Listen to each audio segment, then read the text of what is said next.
Pensez-vous qu'il existe une manière d'enseigner qui soit universelle? Comprenez-vous ce que vous apprenez? Connaissez-vous votre principal atout? La manière dont on vous enseigne les choses vous convient-elle?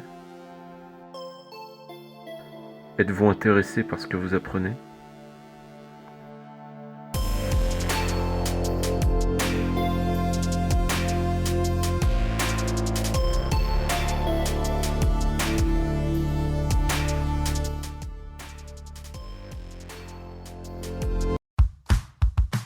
Chacun a son propre type d'intelligence. De la même façon que chacun apprend, comprend, organise et partage l'information à sa façon. Parce qu'en fait, logiquement, on est tous différents, on a tous des façons d'apprendre différemment, des façons de fonctionner différemment, des formes d'intelligence différentes. Non, il y a différentes façons, je pense, d'enseigner. En ce sens, nous pourrions nous demander, est-ce que le système éducatif français actuel est adapté aux millions d'élèves de France? Universel, non, c'est-à-dire que chaque élève a des besoins différents. Non, je veux rien adresser. C'est moi. On peut apprendre de manière différente. Non, je pense pas. Et cela se voit dans le taux de décrochage scolaire. Savez-vous que 32% des étudiants abandonnent en seconde année et 17% abandonnent en troisième année? 92% de ces étudiants disent avoir manqué d'intérêt pour l'école et de passion dans ce qu'ils font.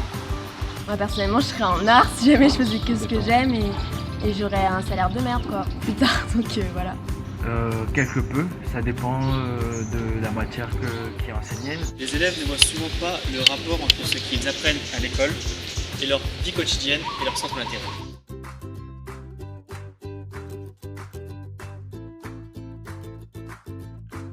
La problématique est simple.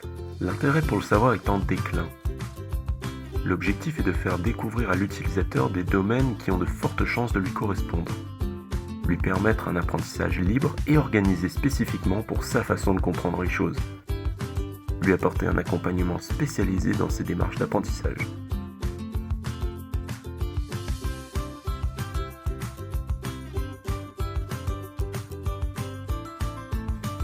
En quoi est-ce différent des autres plateformes d'apprentissage?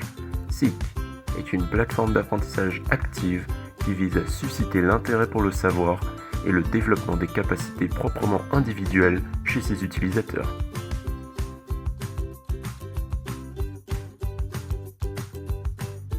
Chaque utilisateur aura non seulement accès à tout le savoir mis en place par l'ensemble de la communauté, mais les informations leur seront affichées sur une organisation adaptée à leur manière de comprendre et d'apprendre les choses. Et là se trouve la notion de web sémantique, c'est-à-dire la manière de traiter les données qui décrivent des données enregistrées afin d'identifier les informations entrées par l'ensemble des utilisateurs et de déterminer les interconnexions entre elles. Concrètement, SIG, c'est la création d'espaces individuels ou communs d'organisation d'informations à sujet libre appelé Cortex. La possibilité pour l'utilisateur d'identifier du contenu, d'y associer son explication de manière publique et de la même façon, de bénéficier de l'explication d'autres utilisateurs suggérée en fonction de la concordance des types d'intelligence. La création de groupes de travail où il est possible d'élaborer ensemble plusieurs cortex, de planifier des événements et de disposer d'un cortex généré automatiquement à partir des interconnexions trouvées entre les informations des cortex du groupe en lien avec l'événement. Bénéficier d'un accompagnement spécialisé lorsque nous décidons d'apprendre un domaine nouveau et de suggestions d'inscription dans des groupes à initiative commune générés en conséquence afin d'optimiser notre apprentissage.